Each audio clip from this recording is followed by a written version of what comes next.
So this is John Freeman. Welcome, everybody. I'm the Executive Director of the Great Lakes Renewable Energy Association. We're having another one of our Michigan solar stories this evening, and we're very honored to have Matthew Grocoff provide an update on a really cutting-edge development project he's been working on, apparently for many, many years, 8 or 9 years, the Veridian Sustainable Community. So he's going to give us an update and explain what this development is all about. And I think this will be fascinating because he is clearly on the cutting edge of how to promote new housing to incorporate energy efficiency, zero net energy, and solar. One item of business is that Michigan Solar Stories is sponsored by the Michigan Department of Great Lakes and Energy, Eagle, Homeland Solar, Harvest Solar, and Serenergy. So with that, I'm going to turn over to Matthew and take it away. We'll have a presentation, then Q&A at the end. Welcome. Hey guys, thank you so much for having me, John. I really appreciate it, John. Over the years, it's been just one of my really mentors in a lot of ways. Watching all the work that he's doing, and a lot of people on this call, just seeing a lot of familiar names. So excited to be here, and excited to spend our time focusing on actively implementing things in the future. So it's not really a distraction from the current news, but it's more of a focus on what we can be doing right now at the local level. And so Veridian was conceived in 2016. I'm going to go ahead and try something here, and I'm hoping it's going to work. I'm going to actually just play a little 4-minute video from the Congress of New Urbanism Award that we received last year. They put together a little video that they showed in the beautiful hall that we were in Cincinnati. Hang on just one second. Let me see if we can get all of this to work. We're going to share just that window there. And everybody, fingers crossed that everything works.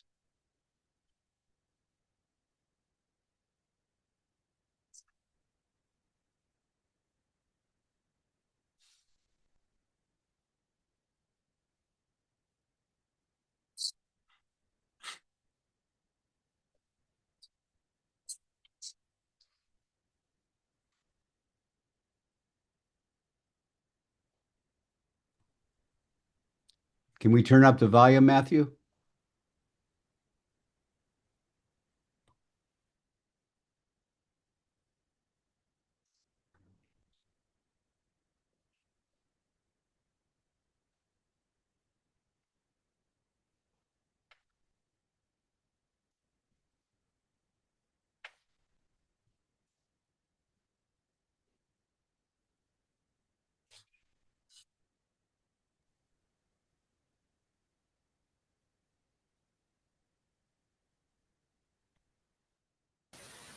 Yeah, we have no sound.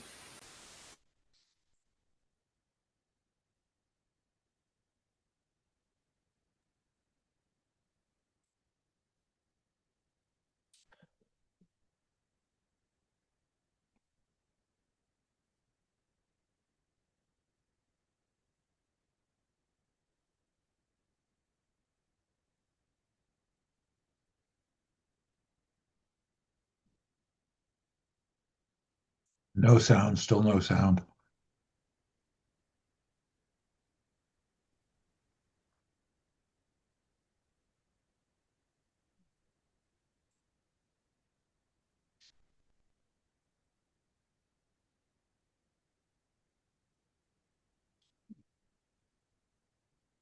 Would you maybe start it over again? There's no sound, and there hasn't been since you started.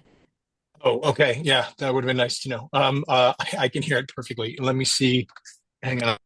Off of. Thank you. I'm so sorry. Let's see what we can do here.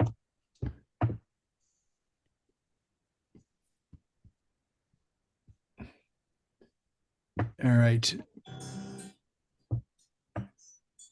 Veridian really fundamentally is about solutions for climate crisis. Veridian is how things should be developed and built. And when I say things, I mean neighborhoods and communities. For us, it's an opportunity to show that there is a better way to build. There's more of a sustainable way to build. And we need to prove it. Rather than asking other people to do it, we're doing it. Union came to the Veridian project very early on. We went out to Ann Arbor. There was a design charrette. The initial charrette had everybody working together and coming up with schemes, coming up with ideas. Thrive has done a great job at bringing in a diverse team of professionals, and Union has been very involved in making sure that all of those different players at the table are all working towards a unified vision. It's been wonderful and really challenging to work with them because their standards are so high and ours are too. And oftentimes their vision just won't compromise with the cost of it. Somebody's got to be championing that vision and saying we are not compromising on that. And so the client team has been amazing at that. The site was kind of interesting because it was scraped pretty clean. There were a handful of existing trees out there. And so we worked really hard to save those trees and work around them. So a lot of the sustainability goals that were in mind, figuring out what spaces could host community gardens, figuring out which spaces might have fruit trees. You know, they have an ambitious goal of having, 30% of the open space area is actually producing food. And so how to integrate that became an important thing to think about. This neighborhood is nature. It's not just something that is connected to nature.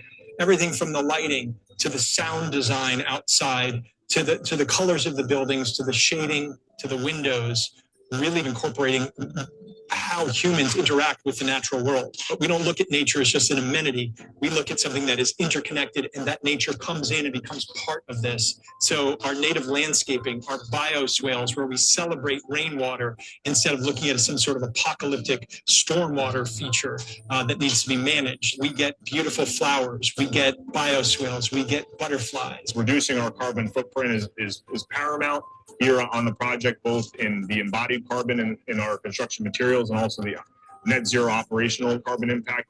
We didn't have a limited budget for materials, so figuring out an architecture that worked with healthy, low carbon materials and also worked across these different sizes of buildings and types of architecture was really a big part of the design exercise.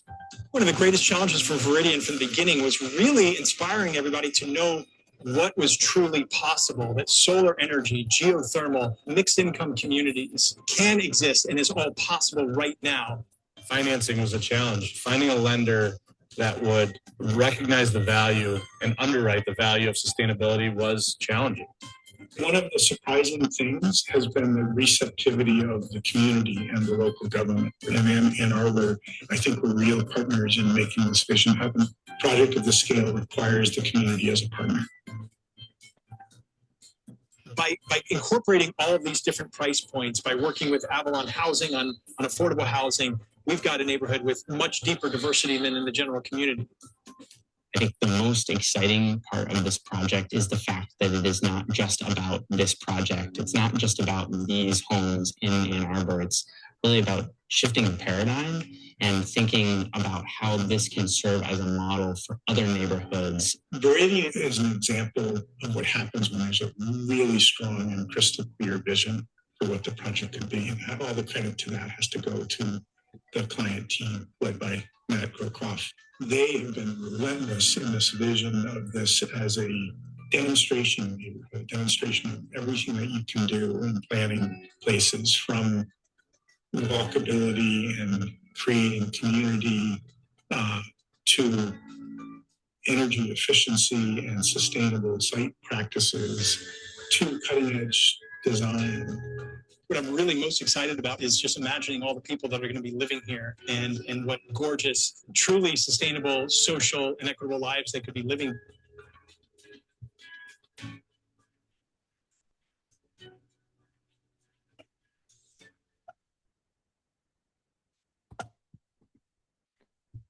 Oh, shoot. There we go. Right here. So yeah, hopefully that'll give you a little bit of an overview of what we're doing. Darn it! There we go. Missing a slide.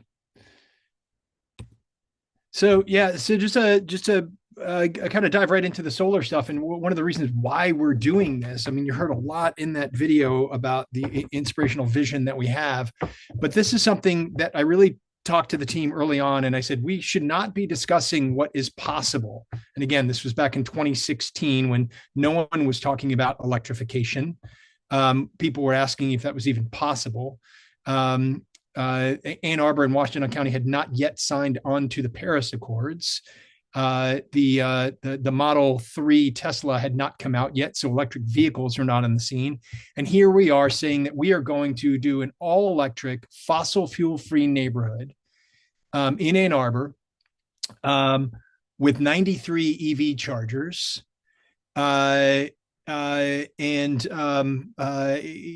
With solar, batteries, virtual power plant, all of these things that no one even understood why those were necessary. But when we in May of 2016, and this week actually marks the 9th anniversary of when Conan Smith approached me at Argus one day and said, Argus Farm Stop, and said, "Hey, we've got this land. It was the site of an old youth prison, and we want to and you should." We're going to get some crappy RFP or crappy proposals. We'd like you to propose a net zero village. And at that time, we were at 407 parts per million. We had already crossed a threshold that a decade before I was warning against in my talks everywhere from Brazil to Croatia and saying, we can't cross this 400 mark. This is really bad. Here we are. 9 years later, and this month, right now, we are at 430 parts per million of CO2 in the atmosphere. This is a really bad trajectory. We continue on this path, and we're tracking towards 2.8 degrees Celsius. These have catastrophic consequences, right? 350, that's the safe level, 1 degree of warming or less. Coral reefs are stable. Things are okay at that point. 407, where we were when we started the project, it corresponds to 1.3 degrees of rise. 50% coral reef bleaching. The Great Barrier Reef lost 50% already. 430. Now we're looking at 1.5 by mid-decade, and again 2.8 ultimately if we stay on that trajectory. We're talking Antarctic sheets collapse. We're talking jet stream instability. All of these unknowns start to happen if we stay at this level. So we need to stop burning shit, and we need to start drawdown as quickly as we possibly can. The sad news is that, unfortunately, there's not a lot that we see on the tail of Veridian that's going to do what is necessary. But we are doing what is necessary, and the optimistic outlook here is that we have all the solutions that we need. And Veridian is proving this. We really need to get more Veridians in order to avoid these irreversible tipping points, right? So let me give you some quick background about how we got to these energy systems here. We brought in all kinds of experts, people at the MPSC. I think I even talked with John Freeman in the early days about what we were doing. But a lot of people, lots of coffees, lots of experts saying, what do we need? How should the grid be designed? How do we flip this on its head? In by 2019, I finally was able to make friends with Marco Brazano at DTE. We had a wonderful breakfast together, and I basically said, I'm about to completely fuck with your grid. The poles around Veridian, that's Arbor Hills where we were having breakfast, right across from Veridian. You could see these poles tilting over. The average pole age was 56 years old at the time. Transformers were in bad shape. The substation was not capable of supporting our massive load. We were talking about doing 100% electric neighborhood, 0 gas. So that means all of the heating, all of the hot water, even the vehicles, 93 EV chargers. So every bit of fossil fuels and BTUs that we were bringing from the gas station in a traditional neighborhood now was going to come from electricity at Veridian.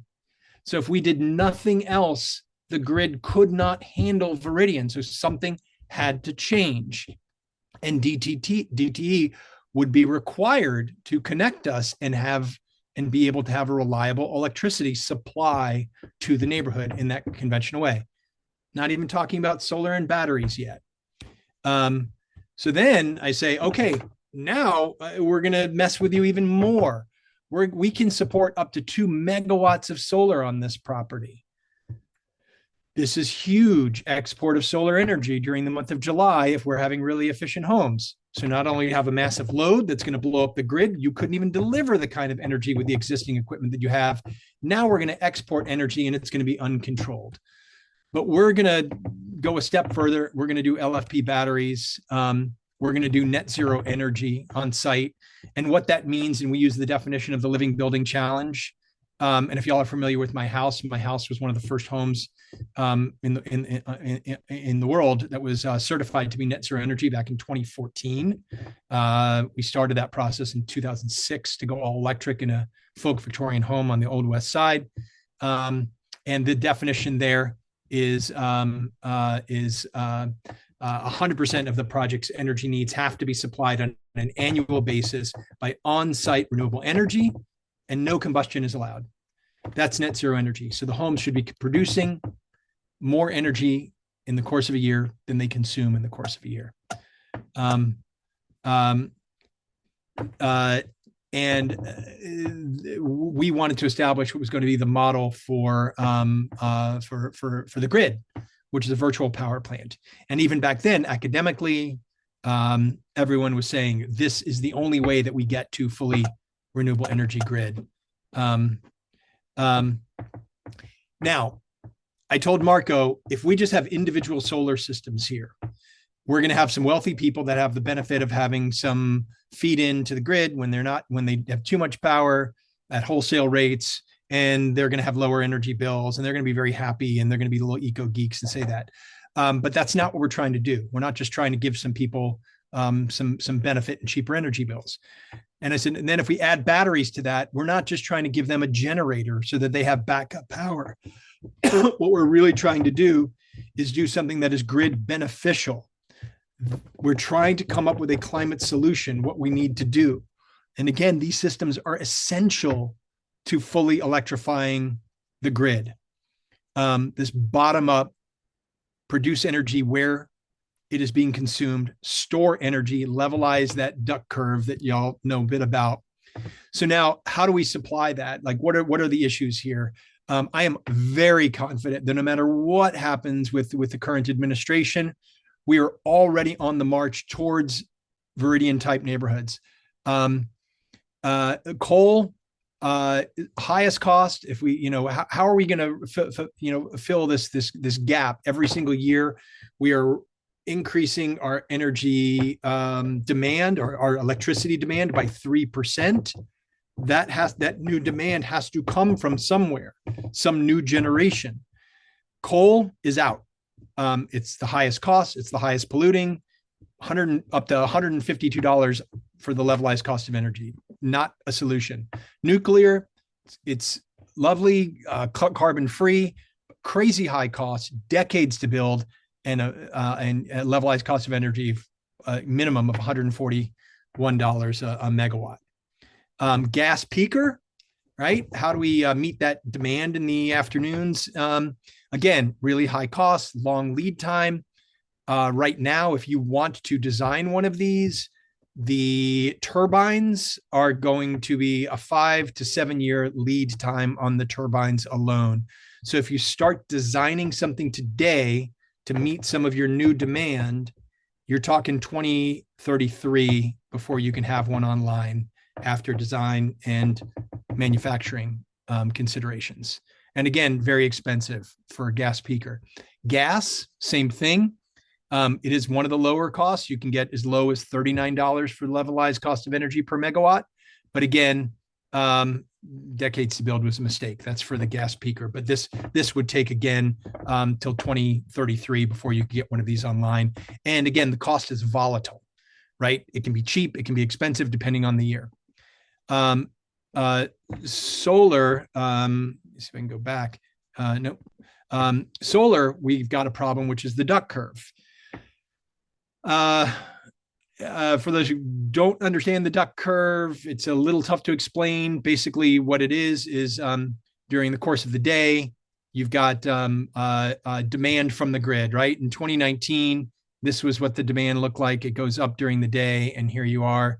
It peaks at 6 p.m. and then starts to drop as you go later in the evening.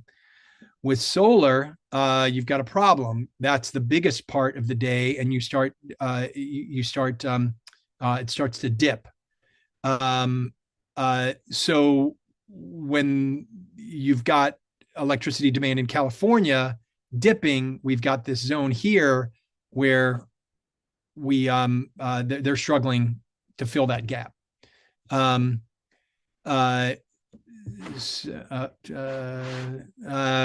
This was something for my team. This is actually just sticking in the inverse curve of one of our current residents. This was the day before I had originally put this together for our staff, and this is what happens. His curve in the middle of the day. This is his noon part right here, and it's peaking right then. And then it starts to decline, and you can see his energy consumption during that part. His energy consumption is low, but his production is high. So now we're exporting all of this to the grid. This becomes a problem. So now, Matthew? Yes. Excuse me. Are you showing a PowerPoint? Because I don't see anything. Are y'all serious? You're not, you guys don't Are see other people seeing something? I see it fine. Yeah, Okay. it's great. It I must see be, it. it I must see be it. me. Okay. I see it. fine. Okay, Okay, good. keep going. Keep I'm going. glad you do, because I would have felt really strange that nobody said anything till now. I think.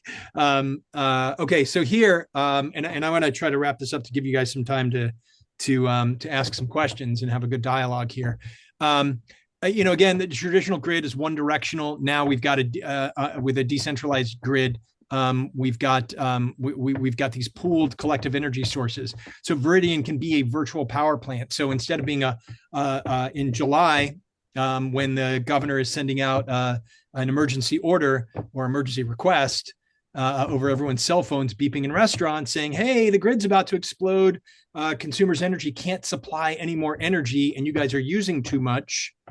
So please lower your air conditioning by 3 degrees so the grid doesn't explode. So everyone manually went up, enough people lowered their thermostats by a few degrees and saved consumer energy's grid, and they were fine that day. But it was literally an emergency situation where demand was exceeding supply and the grid was about to collapse. With Veridian, and if there were many thousands of Veridians, you could have the neighborhood hides from the grid during that time, but better than hiding from it. So it's easing the demand on the grid because you're producing your own power, but then it's storing energy that it can then dispatch to the grid. So now the neighborhood can become a virtual power plant. And if there's thousands of homes all connected as virtual power plants, DT and consumers could then use those plants and dispatch that energy in milliseconds to the grid. They can use demand response to automatically lower people's air conditioners, lower even compressors on refrigerators. That's all possible now. They could incentivize people to not run their laundry during those times. It would like physically shut off and make you have to go and manually shut it on, turn it back on if you wanted to do laundry between 3 to 7 p.m. So there's all of these tools, megawatts, stored energy, and renewable power, all that become grid assets at Veridian during those peak times between 3 to 7 p.m. that then the neighborhood can draw on. So we become beneficial to the grid, not just a private benefit for individual wealthy homeowners. And again, here's how it would literally mimic a power plant. Each one of these has a certain amount of energy in it. Now the grid can dispatch that power back to it. Enrollment in a virtual power plant would be completely voluntary. We're working with Sonnen batteries. We hope to make an announcement in the next few weeks at Veridian. We're still tying up some of the hardware, making sure everything works, and really start explaining publicly how this would work and how it is working already in other places. So people don't have to participate, but honestly, I don't know why they wouldn't. There were some homes in there now. there. And so just to give you an example, Yeah. PG&E had has a program where they were paying $2 a kilowatt hour for energy during grid emergencies, right? People were literally making several $100s. In Sonnen has a virtual power plant where people are making $600 to $900 a year with a small of a 20 kilowatt hour pack, similar to what we have at Veridian. Just some background, because this is a nerdy audience who would be interested in hearing some of these things. In order to connect us, DTE had to go to the Public Service Commission and say, we need some unique grid upgrades in order to connect Veridian. Not only are they an all-electric neighborhood, but what we can do is do what's called NWA, a non-wire alternative. So the rate case was a NWA Veridian. And for those not familiar with the rate case, DTE has to go to the Public Service Commission and say, I want to spend, in this case, $4 million, and I want to charge a portion of this to each utility bill. So if you're in DTE's territory, part of your utility bill is paying for that $4.3 million investment in Veridian. So they had to argue why would we pay for this unique benefit just for Veridian? And the argument was, it's not a unique benefit for Veridian. Veridian is actually beneficial back to the grid because it can operate as a virtual power plant. I will say, as of this moment, we don't have a plan from DTE. We're going to be pushing them very hard over the coming months to make sure that they do deliver a really solid plan, because we have all the equipment in place. They've already spent the money. It is already virtual power plant capable, and we're excited about the possibilities here. And it's kind of brilliant. These are just some of the things. Yeah, we won't get into all this. This is even more nerdy stuff. Just basically saying that these were some of the upgrades that they made and why it's a benefit to everybody. So just really quick system overview. As of today, we have about 400 kilowatts of solar installed. We have 600 kilowatt hours of battery installed at Veridian. We've got, if you're really getting into the weeds here, but we got our solar inverters, our main panel, which has your EV charger, your induction range, your heating and cooling, your water heater, are all on that main panel. Those are not connected to the battery if the grid goes down, unless the homeowner upgrades for whole house backup. So what we have here is the 20 kilowatt hour battery standard in all of our units, regardless of the price point of the home. Some of the smaller units have a 10 kilowatt hour battery. But it's the minimum needed for what we call critical load. So there's a separate load panel that has a refrigerator, the microwave, the sump pump, the garage door, so you can still get out if they have a garage, general lighting, plugs, outlet, Wi-Fi, all of these things. So all of the things that really give you some level of resilience. You can have your refrigerator and everything else. If you need heat, you can plug in temporarily into a 110 outlet, a space heater. You could plug in electric blankets. Again, as long as the sun is shining and the batteries are running, the batteries will be recharged indefinitely as long as you're keeping your loads to a critical load level. And again, this is just kind of what a panel looks like with some of the stuff on there. When you want more, you can add backup and have 40 kilowatt hour batteries, which will give you your heating and cooling and your hot water as well. There is one homeowner who's opted for 3 batteries. It's kind of overkill, but he wants to charge his car during a power outage. So we let him. Media panel, shutoffs, you don't care about any of this stuff. And these are kind of how all the energies flow. This is just a cool video. I just added this right before the talk. Was having beers with somebody who makes drones, and I was talking about thermal imaging and everything else, and he was like, do they make them small enough to put on a drone? I was like, I'm sure they do.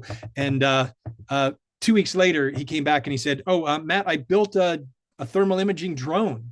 Can I come test it out? So this is what he did. He put together this thermal image of Veridian. And it's been shockingly valuable. We thought it would be fun, but I don't know if you can see my cursor, but on this building to the left, there's one panel in the third row over there that you can see was not producing, and that kind of verified what we believed to already be true from some of the data we were seeing. So we were able to get there up on a lift today and fix that. So this is just, I'm really just showing you this because it's fun to see these things in color. It's pretty exciting, and I'll just kind of jump around here and show you what's already running. And again, the red is showing that we are, producing power here on all of these rooftops. So it's pretty darn exciting. And again, somebody early on asked me why we designed the neighborhood, why we didn't just make all of the roofs south facing, why were we putting solar panels on the north side of the roof. So this is an array here. It's actually 2 arrays on one home. So you've got the south array on the bottom and the north array on the top. But if you look right now, they're producing almost the same. So this home, I think it was about a week and a half ago, 2 weeks ago, produced 95 kilowatt hours on the, collectively on the north and south roof. In the wintertime, that's going to be a lot less. But in the shoulder season, in the summer times, it's going to do really great. So my response to this guy who was kind of a solar geek, and why don't we have all south-facing roofs? And I pointed to a tree outside and I said, look at that tree. Which way are the leaves facing? And a tree doesn't maximize for solar input.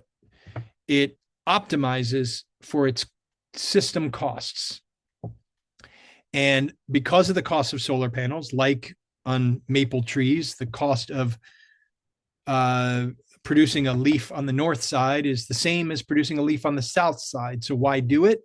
Because throughout the year, the tree optimizes as a system and is less concerned about efficiency. And so for Veridian, by putting panels on the north, we increased our production by a significant amount, allowing us to get to net zero energy and maintaining a really beautiful design at still a reasonable cost. So if these were all south facing, could we have produced more energy? Sure. Do we need to? No. So north south is a perfectly acceptable way to do it. Here's another one. It was 92 kilowatt hours on the same day, a little bit less because they are, actually, this is a smaller system. This is only 24 panels. So this is on one of our park homes. So, and again, you could see the way this is angled a little bit northeast and southwest, right? Here's another one, smaller unit, almost 60 kilowatt hours, same day, 24 panels north-south, and still another there. This was February, one of the north and south facing arrays, right? 2 kilowatt hours in a single day. So just to show you, if I'm going to brag about 95 kilowatt hours, I want to show you that this can happen too. That day, the panels were all covered with snow, but they still produced a little bit. Not enough to run their house for the day, but they had battery power and they had grid power. This is just what one of the curves looks like. This is just kind of some nerdy details for that. Forgot what that was for. Just an example. I think you guys know about this net metering. We have solar panels on the roof, and then the bidirectional meter goes back and forth. So anything that we can't use, we first use it in the house. If there's not enough usage in the house, we charge the battery. If the batteries are full and there's not enough, then we send it out to the grid. And if there's still enough being produced at night, we take from, and not enough in the battery, we take from the grid. So that's it. And so and I think that's it.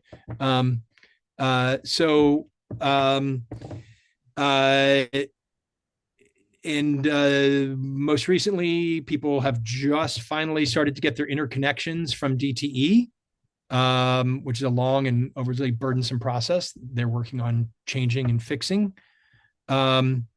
But those people who have had it for several months now, one customer just got a negative $135 bill, and that's going to increase or decrease depending on whether you look at negative or positive as a. So they should. We're on target for net zero energy for all of the homes at this point. Oh, and that $135 was somebody who had two electric vehicles and powered their entire house for the month of April. Yeah. So that's kind of an overview of what we're doing, and excited to take some questions from you guys and get your thoughts. Okay, so who has questions for Matthew? We can start off with John Richter. Yeah, I'd like to understand how DTE, views you. You said, you don't want to just put individual systems on houses, but it looks to me like that is what you're doing, right? That each house has its own interconnect with DTE. They have their own meter. They have their own battery. Is there any pooling of the community at all? No. And you're right. I'm glad you asked the question because I probably confused everyone the way I stated it. They are individual systems. So this was my initial meeting with Marco. He said, well, you can't do a 2 megawatt array. And I'm like, I'm not going to. Every home is going to have its own solar array. Every home is going to have its own battery, and it's going to have its own meter. Then DT can't stop me. If I said I was going to pull these together and have a 2 megawatt array with a big bank of batteries, they'd give me the middle finger.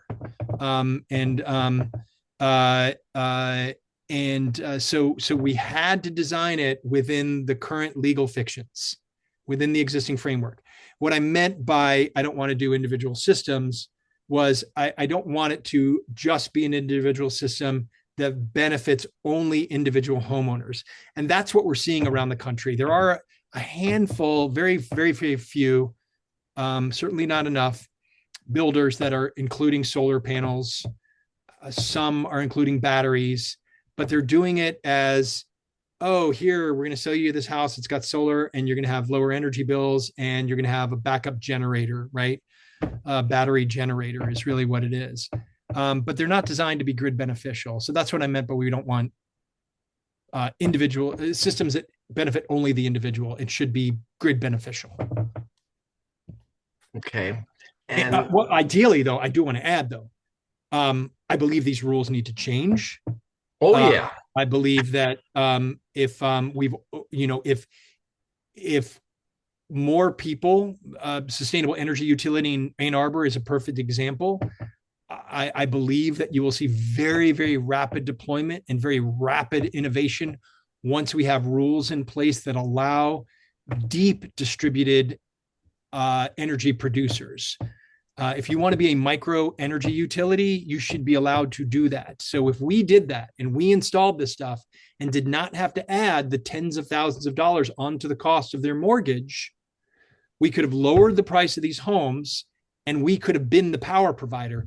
In the case of a sustainable energy utility in Ann Arbor, they could have done this if they were ready.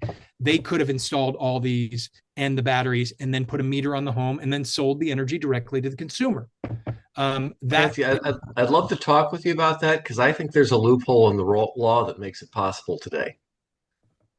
I thought so too. And we was even at the energy symposium yesterday and talked to some really, really smart people. And then I talked to an energy lawyer yesterday, who you guys all probably know as well. And she was pretty clear. I would say it was as clear as mud. It's like that it was such a gray area that it would be very difficult to challenge. So ask about the virtual power plant aspect of this, right? So there's not a lot of VPP stuff being done in Michigan, right? Other than I don't know of any. Yeah, well, yeah. DT has their critical peak tariff thing, which you could argue is a VPP. VPP is a little bit of a spongy, definition, right?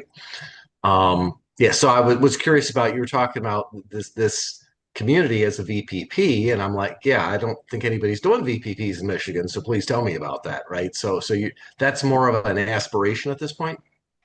Yes, but it's a really, really strong aspiration and a high probability that it's going to happen because DT they kind of have to do it, and they know, and this is really great for DT too, and folks like Marco and other people inside the company recognize that this is a in my rate case testimony, I talked about it as a once in a decade opportunity. That the next one, I don't know when they're going to have another opportunity to do this kind of thing. And what the virtual power plant would be is DTE would offer a program where they would use the couple of megawatt hours of battery storage that we have at Veridian through software, where they would buy energy from those batteries during peak times as if they were buying it anywhere else on the open market, and then pay the homeowner for that energy.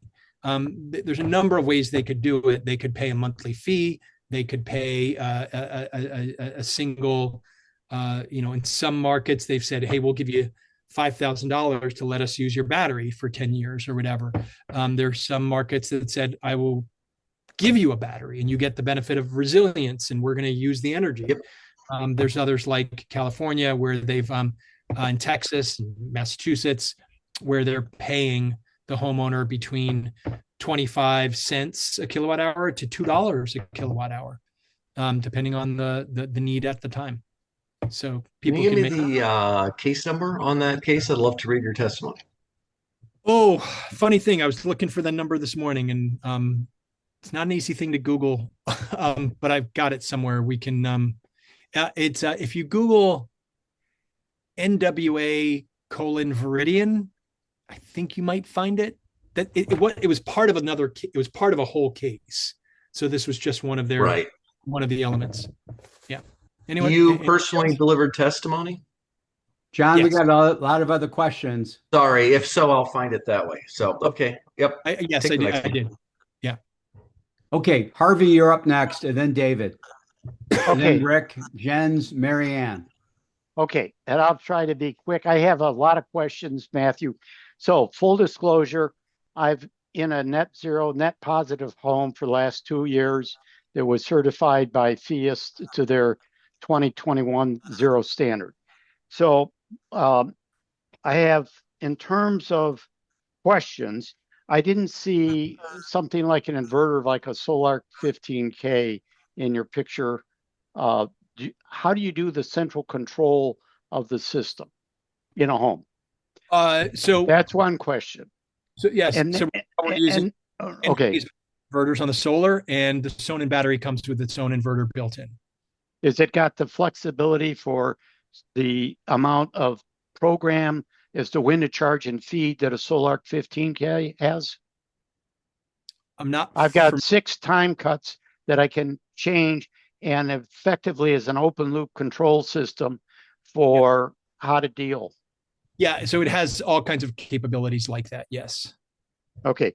Do you have in these homes for the utility company to control that? From an engineering standpoint, I was looking for an open loop control system that's driven by the price structure. That's a great question, and I don't know. That is something that Energy Symposium talked about. AI is going to be really extraordinary in the next few years with this stuff. So, right, a lot of very good algorithms that are making very good guesses.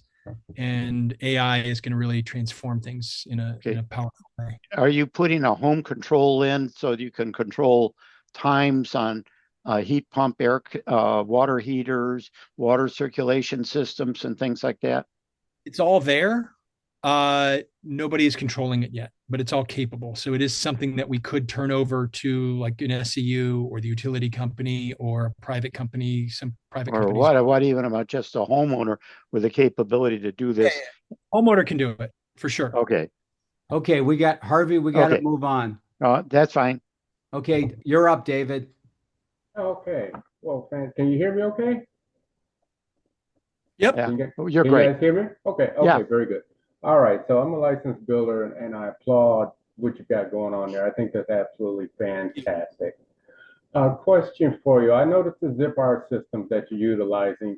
Prior to, I understand net zero and it's by definition, but as far as the structure themselves, did you incorporate like a passive home design or a lead design, or is it just basically high efficient?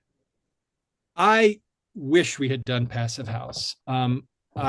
We did very good construction. There's a new movement called the pretty good house instead of the or something like that, or the So we did a lot of passive elements. We have Swedish windows that we imported directly from the manufacturer in Sweden. They don't export to the U.S. at all. Right. So we have extraordinary triple pane windows. We've got R60 in the attic. We've got the R. We've got yes, there's definitely things we could have done better. It's not state of the art, but it's very, very good. But so it's basically high efficiency, but it got you to the point where making a net zero was fairly easy based on your regenerative capabilities from the PV system. Yeah, for sure. And again, because solar is so good, we're able to easily supply enough power, even with the marginal inefficiencies that we have remaining.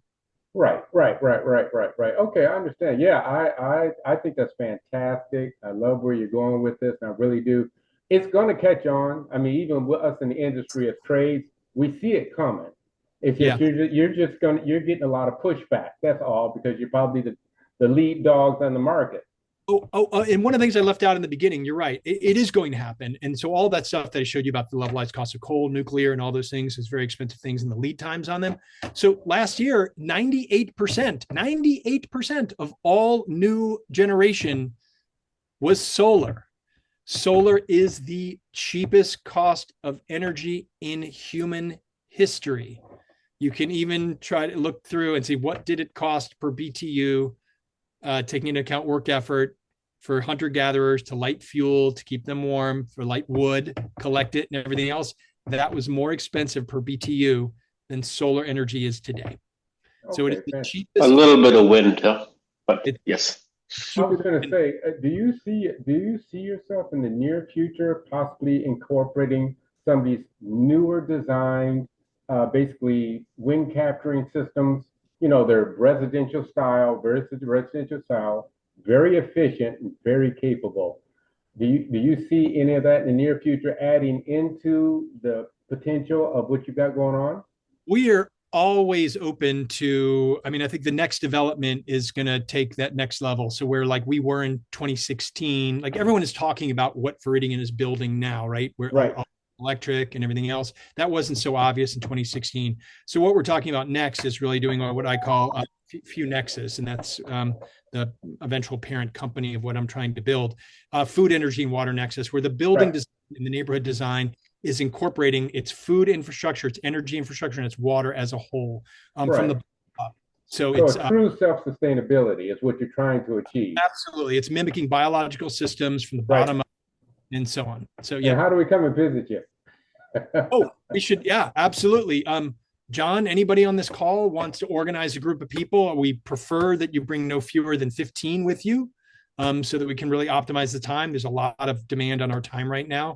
And it's tough for us to schedule, as you guys know. John Sarver was like begging me for months to do this, and it's tough to find the time. So yes, but yeah, let's do it 100%. Fantastic.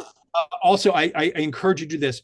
We have Sonnen has actually given us a big event tent, so we call it the Sonnen Energy Pavilion at Veridian.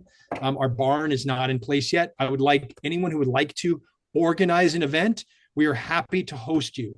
As long as you guys are organizing it, we will give you the space. We have chairs, we have projector, we have screens, we have sound systems, we have fire pits, we have everything you need. Christmas lights, if you're going to be string lights, do it at night. So come have an event. Sounds great. Thank you. Rick, you're up. How did you get around the capacity limit on the houses as far as how much solar panels you could put on there? Seemed like every square inch of the roof was taken up, and supposedly a limit of your basic annual usage. We didn't. We were still held to the 110% standard. So what we did, because we were putting EV, and this is one of the reasons I insisted on EV chargers. And again, 10 years ago when I was proposing this, everyone's like, what, you're going to put an EV charger? Nobody has EVs. Again, Model 3 had not come out yet. And I was like, it will be. If we put these in, they will have them. So most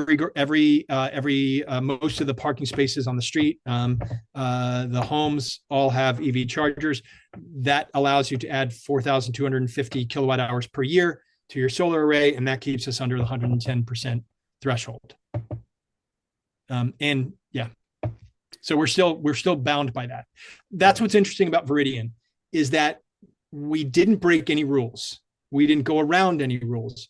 We went with the stupid, ridiculous legal fictions that exist, and we made it work. Thank you, Rick. Okay, Stephen. You're on mute, Stephen. Can you hear me? Yep. Okay. Couple quick questions. One, did I hear you say the systems are in the mortgage? That's what I'd like to know. Is all the solar, battery, everything, spent, is that in the long-term mortgage? Yes. Yeah. Perfect. So, benefit of that, owning the system, we give them a receipt for the retail value of the geothermal, the solar, and the battery, and that comes out to be a lot of money, right? Yeah, yeah. So I'd like to see you get a $30,000 tax credit on. I'd like to see the calculation of what was the additional mortgage cost compared to the energy savings cost, or what energy generation, the value of the energy generation. But basically, the point is you get a very low cost system because you've been able to finance it, which is the main big challenge with all these systems, how to finance it. You put it in the mortgage, everybody could do it. That's a fantastic solution. We got a lot of pushback early on, and even from my partners, can we just offer these as an option? I'm saying, are you offering the roof as an option? Net zero energy is an essential component of what we're doing. You need a roof. We don't ask what do those cost. We try to do the most affordable, the most optimized system we can, and include it in the cost of the mortgage. We don't give you an option for a roof. Nice. My second question is I'd like to know what's going on at the substation. If DTE is spending 4.3 million, are you on a separate circuit with the substation, or are you just in the whole neighborhoods on that substation circuit? So I don't know what the cost of upgrading that substation would have been, but it would have been significant. It would have been more than $4.3 million. They did not upgrade that. And that's what's interesting about these non-wire alternatives. Because if you look at what we did, if y'all are familiar with Mark Jacobs' work out of Stanford, he's done a lot of stuff on this. Edison is saying $3 billion to upgrade whatever it is, I forgot what the number is, to upgrade the grid. But they're thinking very linear, right? We're going to increase electricity demand by this much. This is the way we've always built our systems, is building bigger central power plants and large transmission lines. So in order to hit that load, it's going to cost us $1 trillion, $3 trillion, whatever that number was, to build. But if you flip that on its head, Veridian costs the grid far less because we're producing our own energy. So we lower the demand of needing a gas plant. We are storing our own energy. So we're limiting the necessity to export to the grid. And we're using that energy efficiently on site, and we're limiting the distribution. So we lower transmission costs, we lower distribution costs, and we levelize the duck curve, and we start getting grid energy balance by creating these distributed resources that are bottom-up networked energy rather than top-down linear unidirectional. Yeah, my guess is that they really didn't need to increase the substation capacity. Maybe there's some controls in there, but it would be interesting to know, maybe from the MPSC, case, we could see what they're actually doing. They put in 100 kVA transformers, which typical neighborhood might have 25, right? So we have 100 kVA transformers. We have underground lines. We have new poles. We have microgrid switching equipment, all kinds of stuff that they put in to manage the loads that we have without the need to upgrade the substation. Okay, we have to move on because we're running out of time and we got a bunch of other people. So quick questions, quick answers. This is a question from Marianne Byer. What brand are you using for hot water and furnace? The hot water is A.O. Smith heat pump, hybrid heat pump, and we're using Bosch. I should note we're using Bosch appliances and Bosch geothermal throughout, and they've been a fantastic partner with us. Okay, sounds good. What was the battery system you're using? Is it Sonova? Sonnen is our battery system out of Germany. They were the original virtual power plant company 14 or 15 years ago. So we're using Sonnen, and they're wonderful partners as well. Veridian couldn't exist without Sonnen. Okay, Jens has got a quick question, and then we'll get to Dale. Are you using Jens? What is your question? It looked like N-phase inverters, and they do have automatic AI powered optimization. I mean, Yes. This was an answer to a prior question about automatic, management of the panels and energy flow. It's not rolled out. They're using it in Hawaii and in California with more complex rate structures. Yes, and so the interesting point, Jens. One of the issues we had with the multifamily building was that our line leaving the building that would have been exporting any solar was technically too small according to NEC codes. So the voltage or amperage, whatever it was going out, was too low for that wire to bear what was in some unicorn situation possible. But in no real world situation would it be possible. What we can do, and the new NEC code allows for, is what's called a PCS. I forgot what that means, but it's a control system. So you can, through software, you can limit the export potential to the grid, so that you're not exporting too much solar to the grid, and really minimizing any concerns that utilities and others have there. Okay, real quick, go ahead, Dale. You mentioned a receipt to the bank for the mortgage for the owners. Did you get into taxable value issues at all and fighting any battles with that? So far, no battles, but I just talked to a lot of folks and said, what's the receipt on a new construction, right? I'm not gonna, it's not the wholesale that we paid. It's the value that went into the house that they're paying for in their mortgage.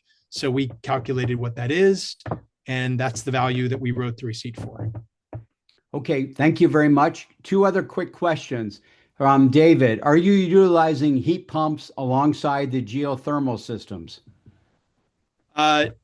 Not air source heat pumps, just the geothermal for heating and cooling, and the air source, the heat pump water heaters for water heating. Okay, final question / comment. This is from Dale Klein. So this is referencing an earlier point you made. So Dale is posting the question, and Dale, feel free to speak up. So DTE should be paying Veridian for existing, not charging ratepayers in general for the Veridian development. There's a Yiddish expression, from your mouth to God's ears. Right? I'm not sure I know what that means, but it's just that, yes, of course. Yeah. I mean, this is a grid beneficial thing. We should be getting paid for this. Yes. He's right. I will note, I mean, we're saying that tongue in cheek, but in all seriousness, generally speaking, utilities have been undervaluing grid storage, very much so. Batteries are currently undervalued in the marketplace right now. Legitimately, like they are right, economically undervalued. Well, this has been wonderful. Can we ask you one more favor, Matthew? Could you just tell us your email address, so if people have follow-up questions, they could send you an email? Would that be okay? Can I put in the chat? Put in the chat. And you can always reach out through that. So it's Veridian.community is the website. And honestly, the best way to reach me, because if you try to email me, I likely won't respond if it's not something that I need to deal with right away that day. So LinkedIn is really a good way. I might take a few days, a week sometimes to respond to that, but just on a minute-to-minute basis down the day, it becomes a priority tick list. What's the emergency right now? Did you post it on the chat? My LinkedIn, no, but it would be at Matt Grocoff on LinkedIn. Okay. See if I find the actual link, and you guys can save you the trouble. Where did it go? New profile. All right, I'm going to grab this for you. Okay, go ahead, Dale. If you have a final question. Yeah, while one Matthew last is question. putting, You mentioned output limit for this one building. Did the Enphase systems get limited? Like each Enphase system in each home is its own thing. So did you put an individual limit on each home We didn't have system so that the total wouldn't add up to more than the output from that house, that building? We didn't need to on the individual homes because the wiring kind of matched what the output capacity would be. And it was only an issue on the multifamily where we had, even though it was 10 individual arrays, they're all leaving through the same pipeline. Yep. So did you limit those individual 10 arrays then, the output individually of those so that the total? We have what's called a PCS setting that we can limit functionally how much each individual system, so the aggregate is never more than the wires just using are rated for. You don't want to exceed the rated output of the wires. Yep. And so that's the functionality that Enphase already has built into their Envoy for each individual system. But they don't, as far as I'm not that up to date on it maybe, but I'm not aware of any Enphase or capability where they would have a central measurement of that one output and then tell all those other 10 systems, hey, individually, you guys all got to keep it less than whatever. So the PCS setting would have to be set through the software by the installer for each individual system. Yeah. So it's controlling each individual system. It's not controlling the group of them together at this point. Correct. It's each individual system. Yeah. Okay, cool. Thanks. So an aggregate is not possible to split more through than rated. Yeah, it's totally a good way to do it. And to Jen's point here about a real PCS system, they may not have that kind of thing yet. No, they do. It's an Enphase PCS. They're certified, all code, all the stuff tested. They use high grade instrumentation. That said, that's real time. But anyways, good evening. If you look at our load profile, it is theoretically possible, but functionally improbable that we could ever export more through that. And if it happens, you would actually just trip the system. It's not like there'd be any damage. You would trip the system and you'd turn it back on. If we ever, it's such a wild unicorn event. But I understand why NEC thought it was necessary to do it. Well, this has been wonderful. I wish we had more time, but we really appreciate you coming on this evening. I will be talking to Mr. Sarver about setting up a field trip. I think there'd be a lot of interest in doing that.